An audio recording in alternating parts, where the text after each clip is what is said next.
We have 7 sessions, I believe.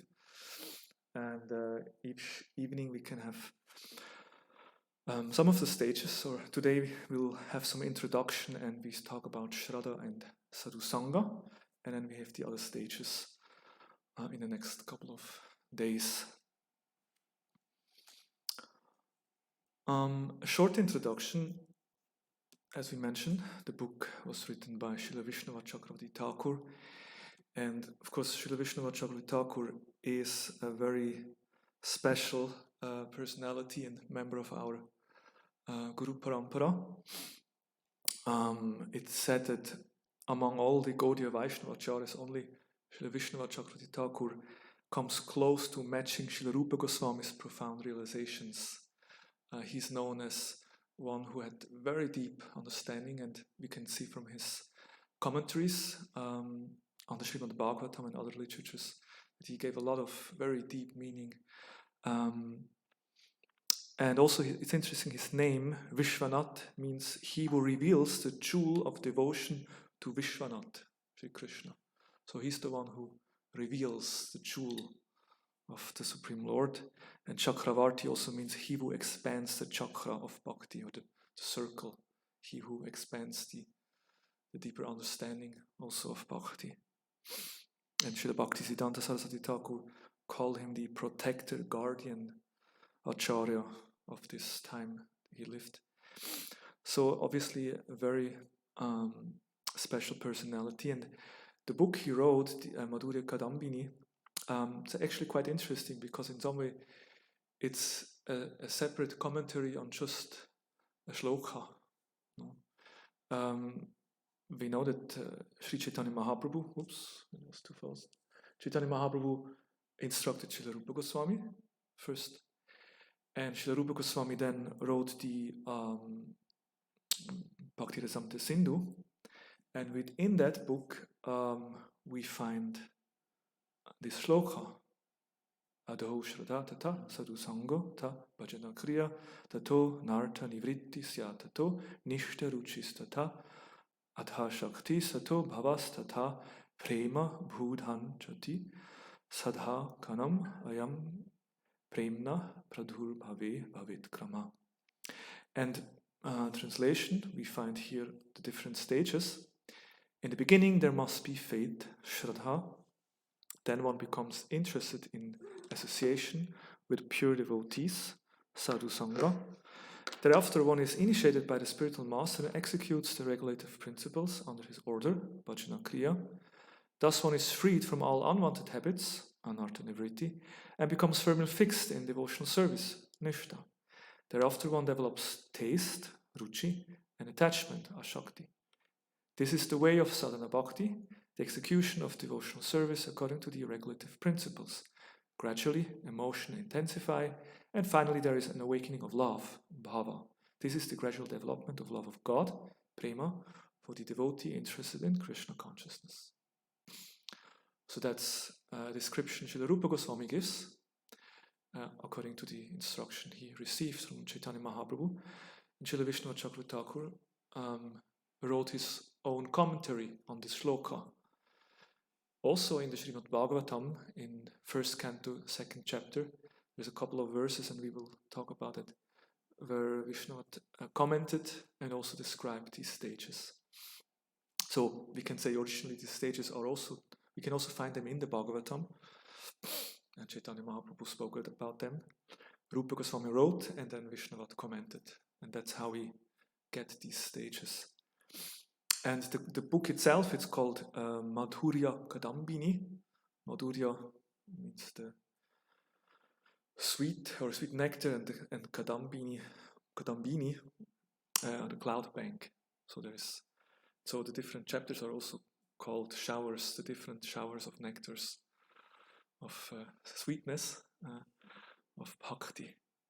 So we'll hear more about that. So here we have just the overview of the stages. Of course, we are mostly familiar with them. There is Shraddha, which is faith, Sadhu Sangha, the association. Bhajana Kriya is the practice of devotional service. And if we practice, then there is the purification of the heart taking place, then we become steady, develop taste, attachment, and finally bhava and prema. And as I mentioned before, the beauty with these descriptions, I personally found it helps us to realize where we are. No, you're here, it says there.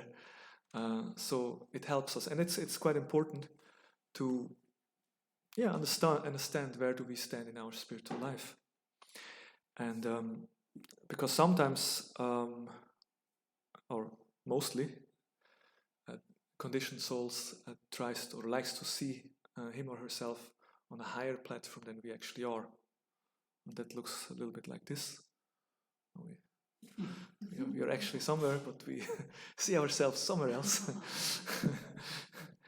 And Madhurya Kadambini certainly helps us to become more realistic about our spiritual practice, and that's kind of helpful. So we mentioned Cloud Bank. That's the structure of the book. The first shower of nectar, basically the first chapter, describes the super excellence of bhakti, how bhakti is independent, how bhakti is topmost, how it's pure, and quite an amazing chapter just describing the nature of bhakti. And then the second shower describes Sradha Bhajana Kriya, and then so on, Nishta, Ruchi, Shakti, Bhava, and Prema. So these are the different chapters, and in this presentation we, of course, we will follow the structure of the book, more or less, but we are not able to go in every detail of the description, and sometimes we may also quote from other sources just to understand the topic from different point of views, but it's mainly based on Madhurya Kadambini. Okay, now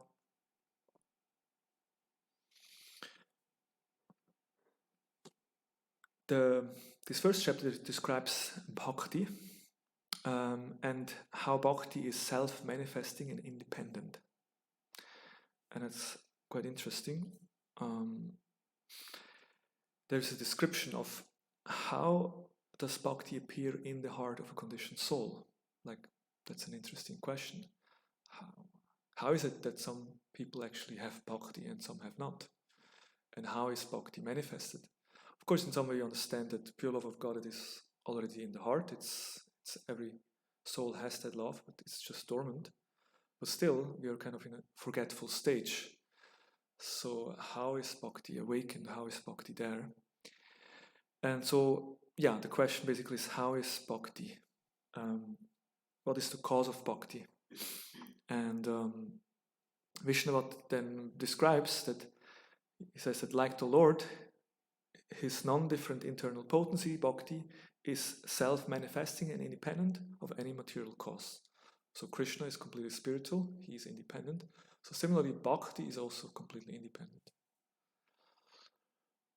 And then brings up different shlokas from the Shastras, like here is from 11th canto, where it's Krishna speaks to Uddhava and says, if somehow or other by good fortune one develops faith in hearing and chanting my glories, such a person being neither disgusted with nor very much attached to material life should achieve perfection through the path of loving devotion to me. So here it says, by good fortune. Does it mean that bhakti manifests by good fortune? But Vishnu Chakravarti says no. Because if one assumes that bhakti comes from good fortune, caused by pious activities, this means bhakti is dependent on material karma, and that's not the case. Then you could say maybe bhakti comes from Krishna, that Krishna is giving bhakti. And it says, if one proposes that the cause of bhakti is Lord's mercy, then one must find the cause of that mercy. And if this mercy is causeless, however, one should observe the Lord giving bhakti equally to everyone. Now, why is not the Lord just giving everyone bhakti? Then everyone would be a devotee. Be very nice. So since this is not seen, it would then imply the fault of partiality on the part of the Lord. Now, the Krishna gives to some, gives bhakti, and to some, Krishna is not giving bhakti. Thus the causeless mercy of the Lord is unacceptable as the cause of bhakti. So Vishnu Chakrataka says no. It's actually not, Krishna is not the cause of bhakti. It's not that bhakti is coming from Krishna in that sense. But bhakti causes bhakti itself. That's the conclusion. The Lord being subservient to his devotees, Sarvakta Vasyata, lets his mercy follow the mercy of his devotee. But even accepting the devotee's mercy as the cause of bhakti, still the cause of that mercy is bhakti itself residing within his heart. Without the devotee having bhakti, there is no possibility of him giving mercy to others. Bhakti causes the devotee's mercy, which causes bhakti in another person. Bhakti causes bhakti. The self-manifesting, independent nature of bhakti is thus concluded. Okay, let's try to understand this a little closer. Just 1 second.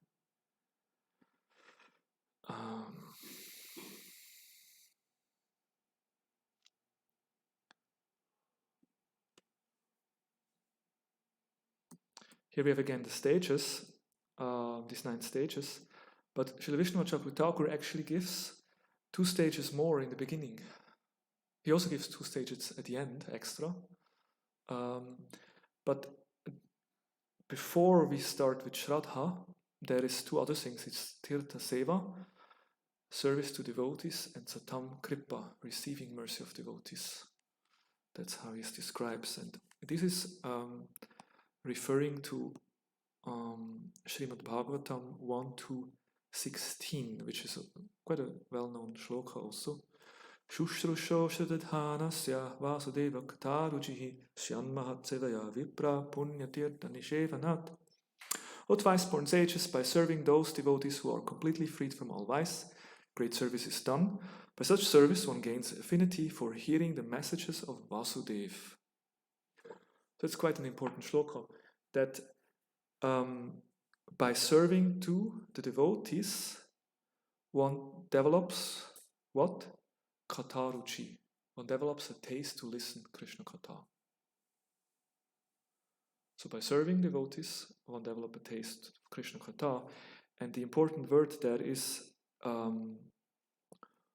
Punya Tirtha Nishevanat, which means Punya Tirtha refers to those who are cleansed of all vices. It means a pure devotee, someone who is pure at heart, the devotee.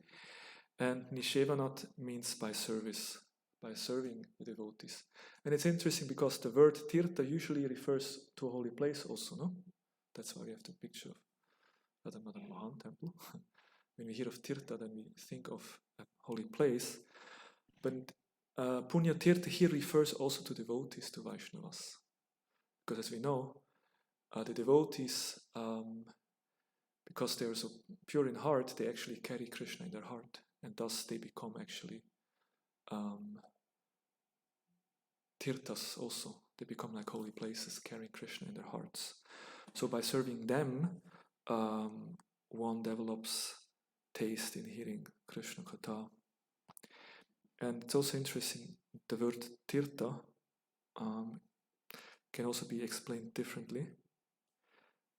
Tirtha means holy place, as we said. And Nishevanat means service, but it can also mean visiting. So even by visiting a holy place repeatedly, that's also a kind of service. And Tirtha also means like a crossing point, like a crossing point where you can cross a river by foot.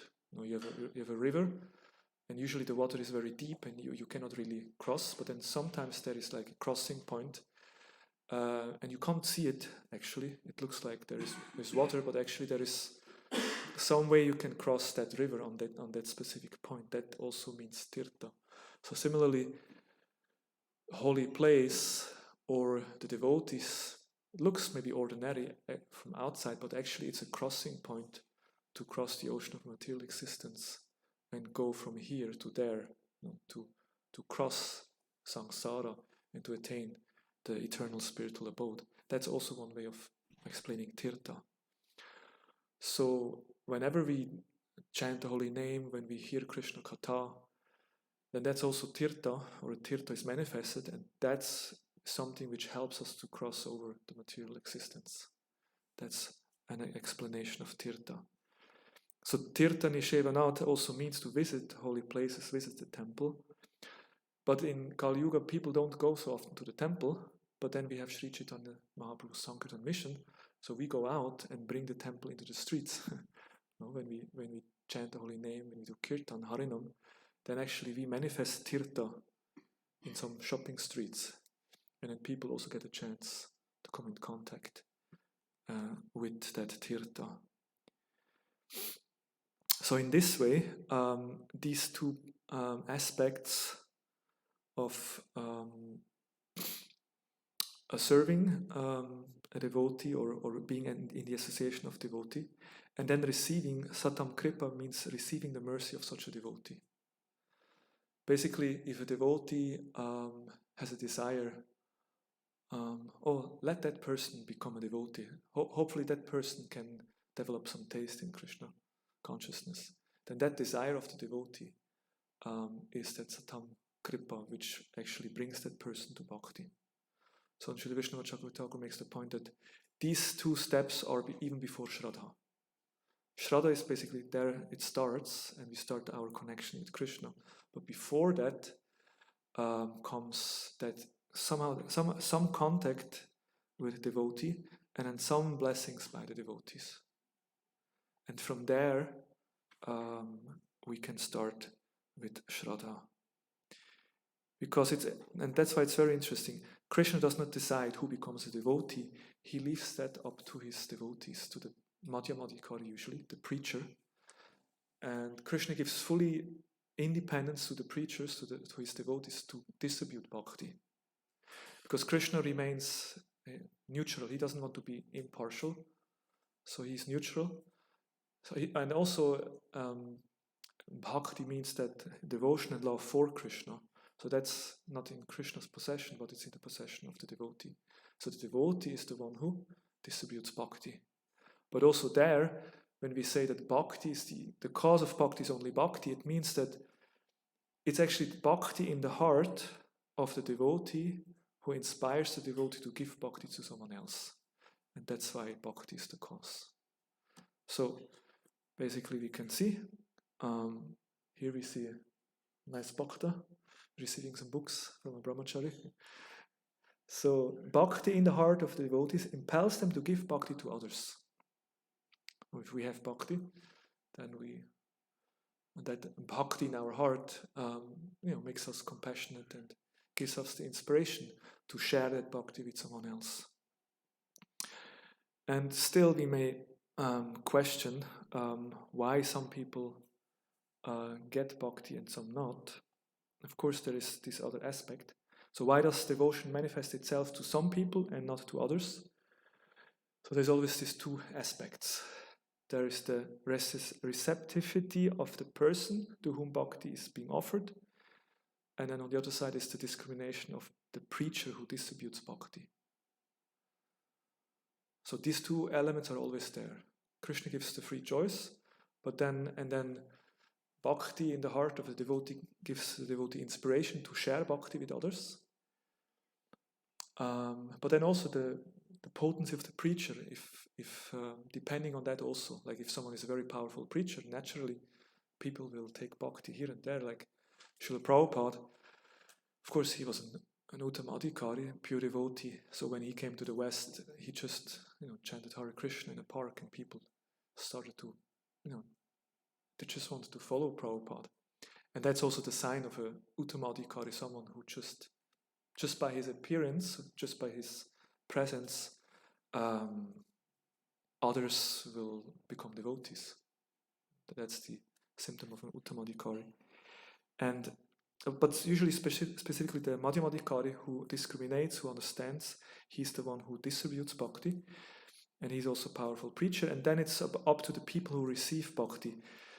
They have a free will, of course. They can say, I'm interested or I'm not interested. Like there is always the free will.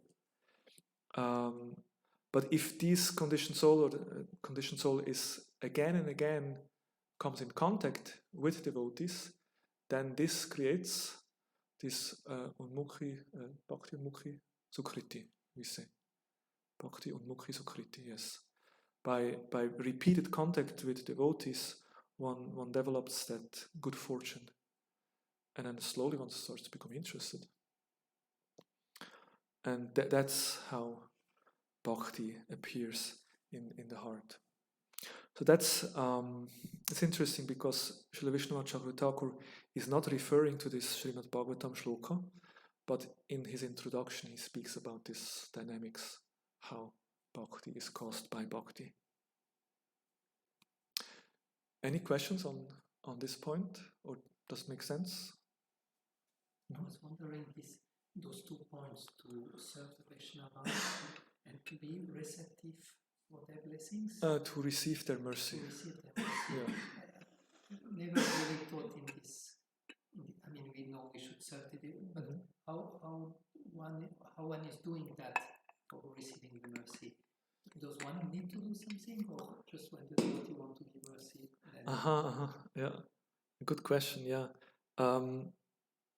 Of course, I guess we can make ourselves good recipients of mercy in the sense of showing that eagerness and proper attitude, which certainly will attract more mercy.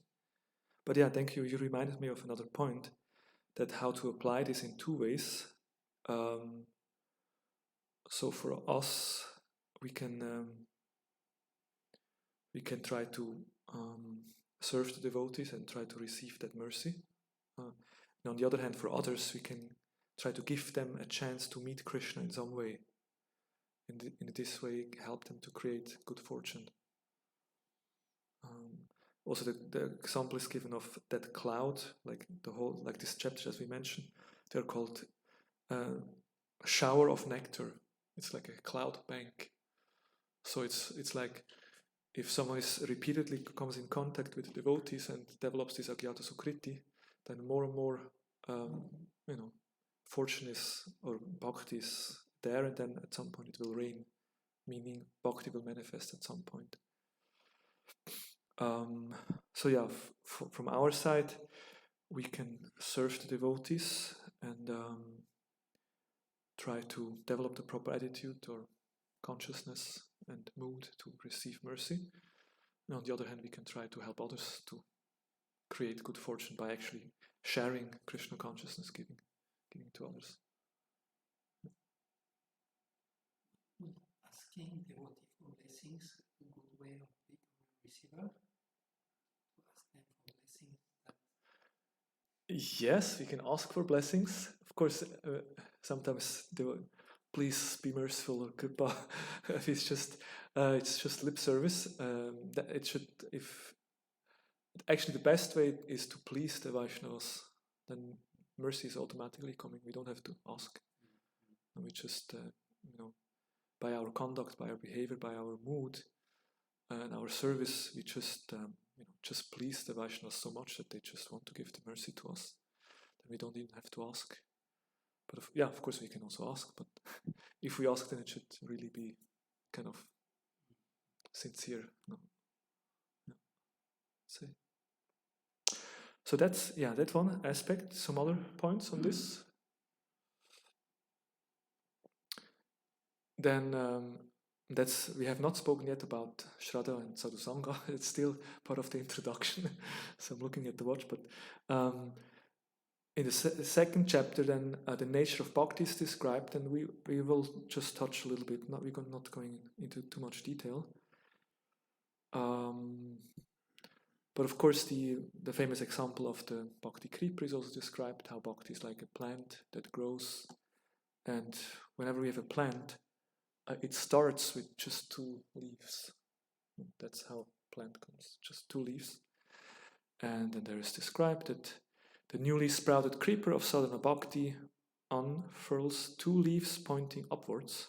The first is called Klesh Agni, relief from all kinds of material distress, and the second is called Shubhadha, beginning of all auspiciousness.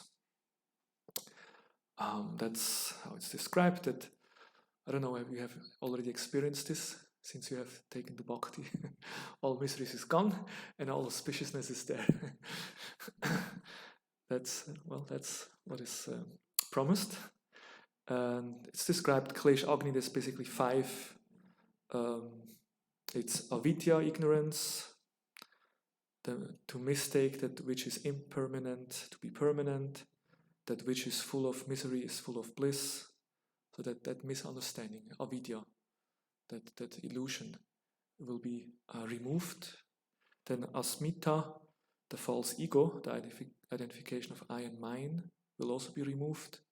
Raga, the attachment to material happiness, will be removed.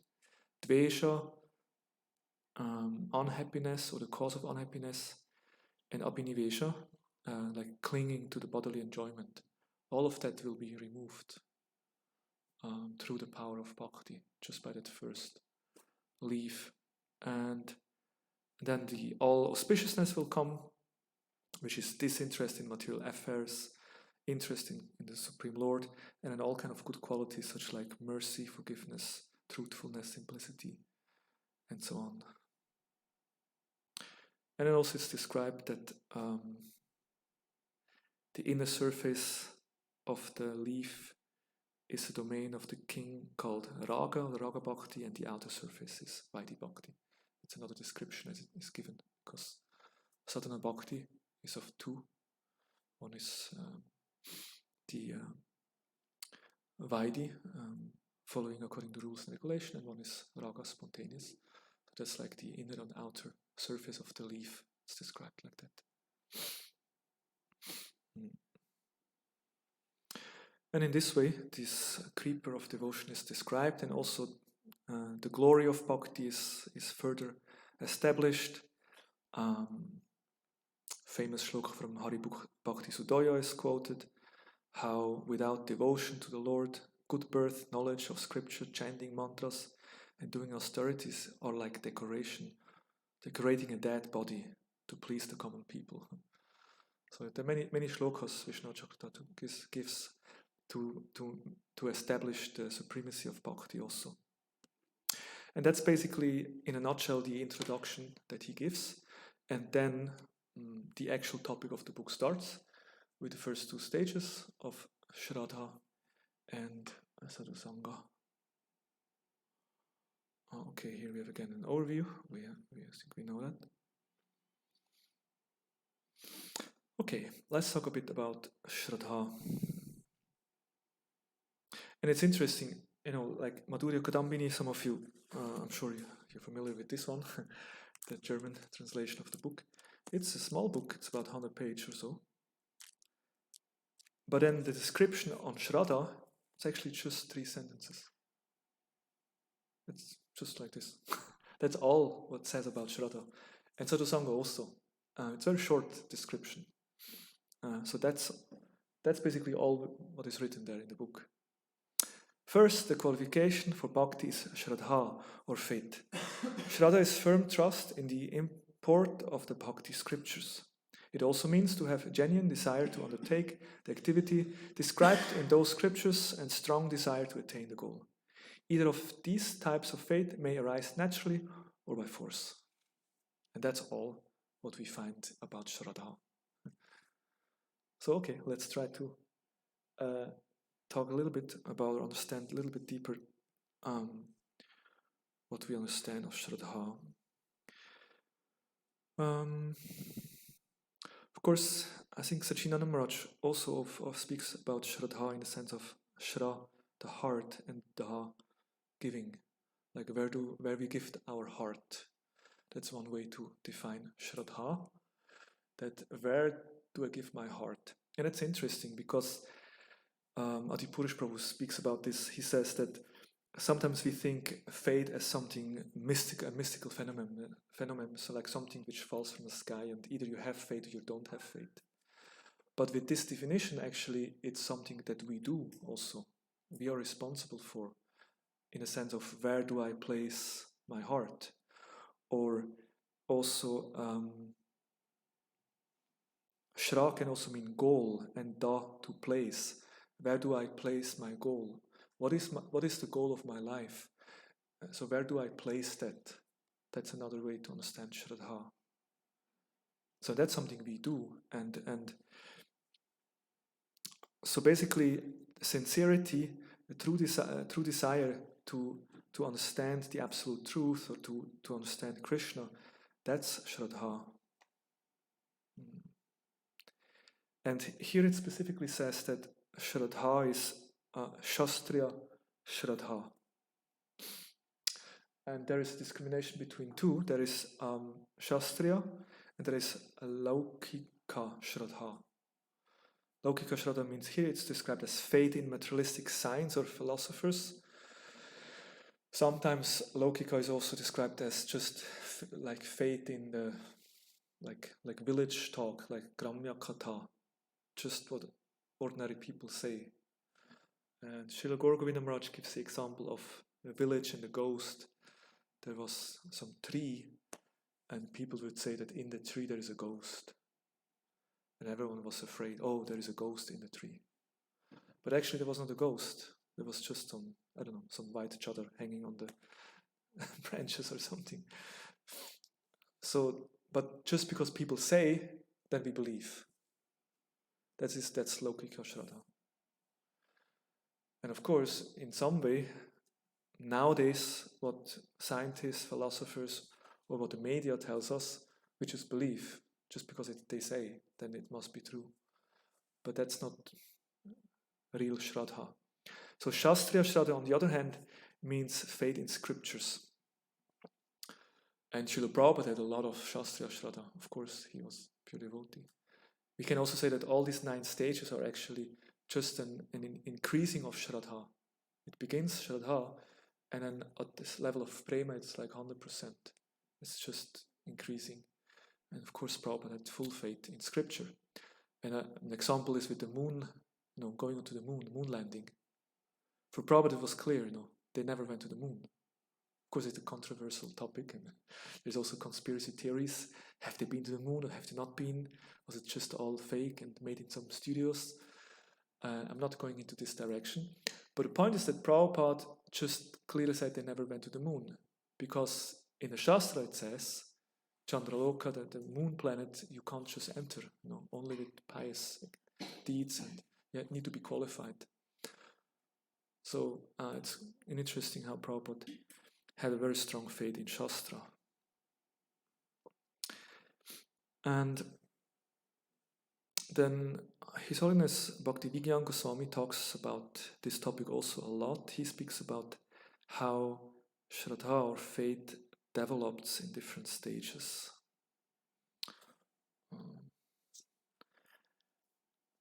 And of course, Srila Prabhupada was such a personality that when devotees came in touch with Srila Prabhupada, they just developed faith. Just by being with Prabhupada, just seeing Prabhupada's example, being in Prabhupada's presence, devotees naturally just developed faith. And we talk about that in the end because it's also mentioned that Shraddha can be developed natural or by force. By force means like by some influence outside. But natural Shraddha develops if you see someone and you just naturally want to follow the person. And Srila Prabhupada was such a personality that just being in his association, everyone just wanted to follow him because it was so authentic. So His Holiness Bhakti Vigyan Goswami describes that as soon as we meet devotees, the path of liberation is open, and the main result of association is that we attain a certain form of intelligence. An intelligence that is directed towards the Lord. By the association of devotees, the desire to do Krishna Seva becomes. So that's the kind of special intelligence that we develop, that we start to develop a desire. Let me serve Krishna. Let me do some service. So that's why we say Sadhu Sangha Sarva Shastra Loyam Avamatra Sadhu Sangha Sarva Siddhi Hoya. That just a short moment of association can give us all perfection. Because in that association with devotees, we develop this faith. And Maharaj describes that when we see a devotee, when we meet a devotee, the first thing we see is his behavior, his attitude, the way he speaks, and we can feel or we feel attracted by the divine qualities. So by this initial respect, attraction, we come in contact with bhakti. Now we can We can see these devotees, they're so selfless, they're so nice, they're so kind, they want to help us, they want to serve us. So and I'm sure we all made this experience, and that we met some amazing devotees that just gave us so much inspiration in our spiritual life. And hopefully we can also be such devotees for others, no? Now, when newcomers come and when new people meet us, that hopefully they also have the same experience, that just by our example, people develop faith that, wow, these are such nice people. So that's an initial attraction or initial respect that, wow, these are nice people. And by that, faith starts to grow.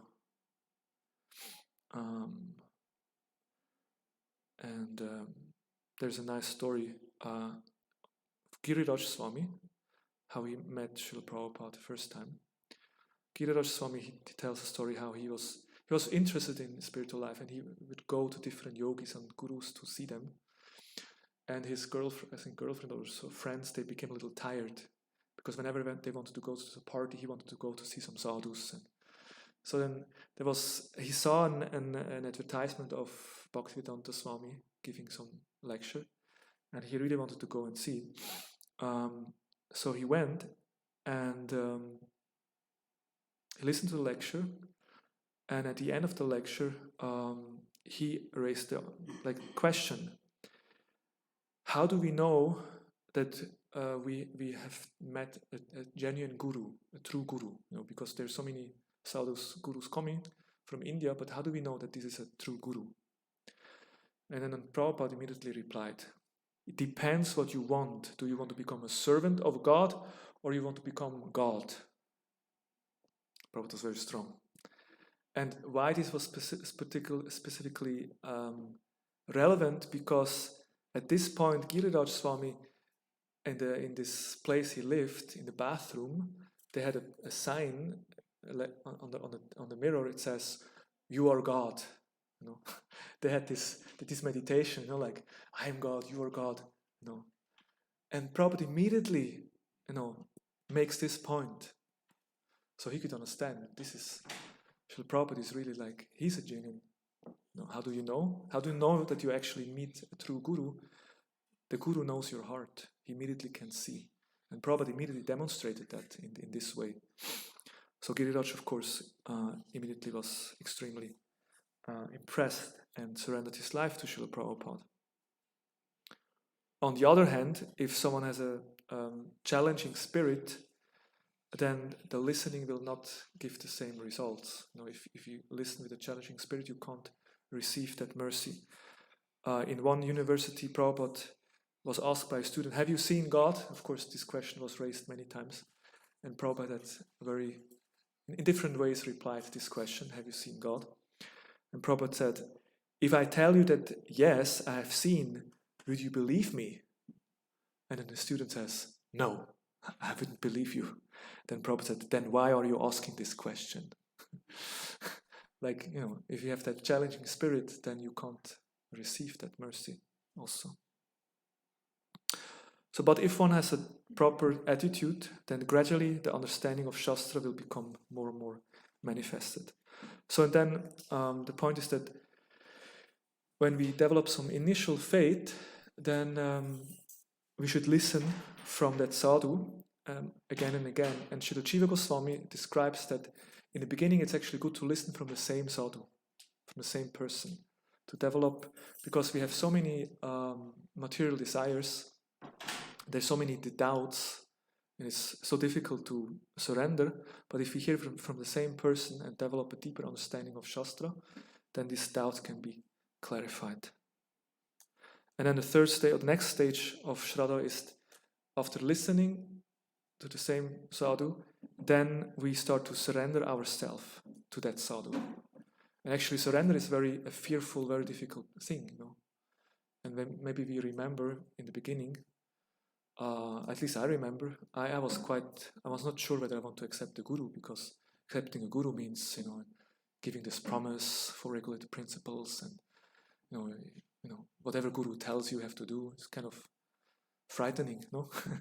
So it takes some surrender to accept the guru.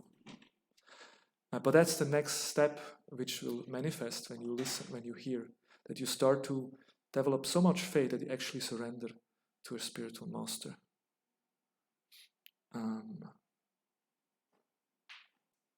So in this way, Shraddha becomes stronger and stronger. And there was this discrimination, Svabhavika and Baladudbhadita, two ways Shraddha is manifested. The point is basically Shraddha is naturally manifested if we associate with devotees. And we have this example, and here is this shloka from the 3rd canto. Bhagavatam is also quoted. In the association of pure devotees, discussion of the pastimes and activities of the Supreme Personality of Godhead is very pleasing and satisfying to the ear and the heart. By cultivating such knowledge, one gradually becomes advanced on the path of liberation, and thereafter he is freed, and his attraction becomes fixed. Then real devotion and devotional service begin. And also interesting, this shloka, this is from Kapila Shiksha, actually also describes the stages. I mean, some of the stages are mentioned in this text also. But the idea is that if we just hear from sadhus, then naturally bhakti develops, and sometimes we may not have so much that association, but there is some social pressure, and in different ways we develop some kind of faith, but that kind of faith is not so strong. The faith that is really strong and helps us to go on is if it comes from that sadhu sangha. And of course, sadhu sangha itself is the next step. It kind of goes together, you know. And here, sadhu sangha, that's basically all, which is again a very short statement. However, it develops faith, leads him to take shelter of the lotus feet of the Guru and to inquire from him about proper conduct, sadachar. By following his instructions, that person obtains the good fortune of relation with affectionate, like-minded devotees and the association of realized devotees, sadhu sangha.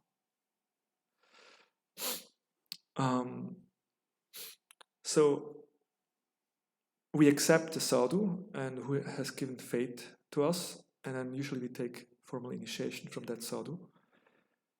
And then that sadhu will engage us in service. Of course, that's the next step, Bhajana Kriya, when we actually are engaged in service. But it's interesting that as faith is more like developing a certain understanding of Shastra, but sadhusanga means developing a certain mood, like the mood of properly associating with devotees. Because that also needs to be learned. How do we actually interact between the Vaishnavas?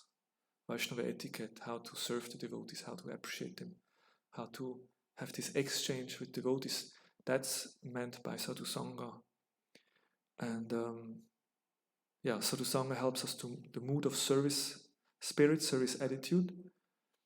And basically there's 3 essential components of this stage of sadhusanga. And these are accepting the shelter of a sadhu or guru, then inquiring about and try to learn, inquiring about the truth and try to learn Vaishnava sadachar, like behavior, Vaishnava behavior, and then learning how to associate with devotees and how to extract their qualities by serving and developing their mood. So these 3, taking shelter, inquiring, and then learning how to associate with devotees and how to develop the qualities of Vaishnavas. Basically, that's the 3 main aspects of sadhusanga. And there's a very powerful statement. Chaitanya Mahaprabhu himself said that the root cause of devotional service to Lord Krishna is association with advanced devotees. Even when one's dormant love for Krishna awakens, association with devotees is still most essential. So sadhusanga is there in the beginning, and sadhusanga will be there at the end. It's most crucial and important. Hare Krishna. I think this is Srila Prabhupada in Geneva, giving sadhusanga to some of the first devotees in Switzerland. Yes, Hare Krishna, I think our time is up, and this basically was just some introduction.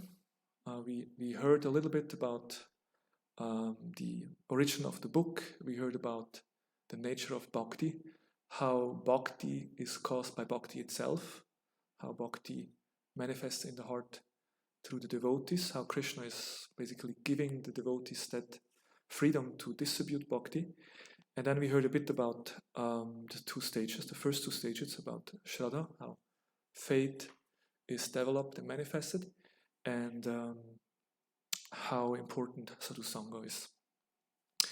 And then, of course, tomorrow we'll continue with Bhajana Kriya.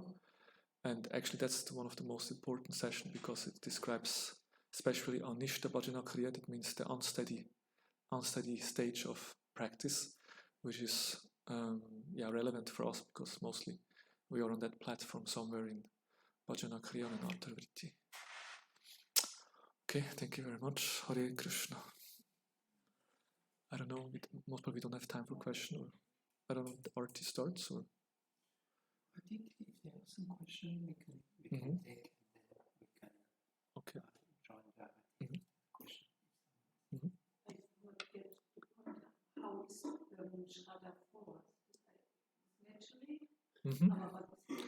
Yeah, the term force is maybe sounds a little strong. It's more that sometimes we might be influenced by society or some Gruppenzwang or some social pressure. Someone may be even born as a devotee, but then at some point you also have to really make your own decision that you actually want to be Krishna conscious. So Shraddha develops naturally.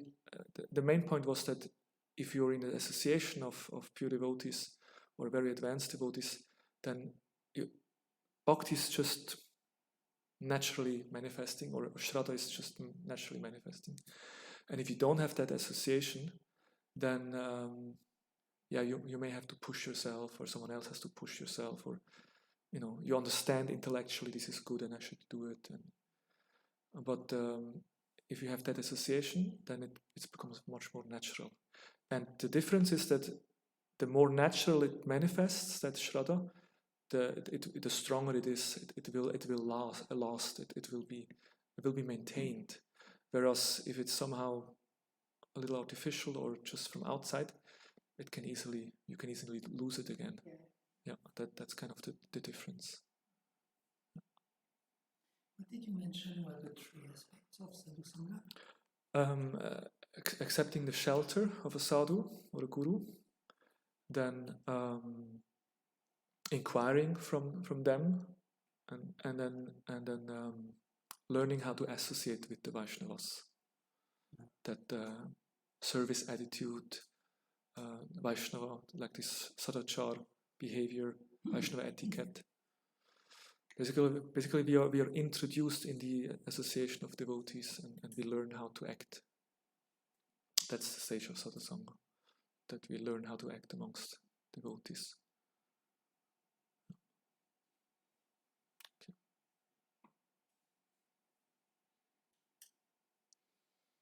Okay, good. Thank you very much, and then see you tomorrow for the next part. Hare Krishna, Srila Prabhupada ki Jai.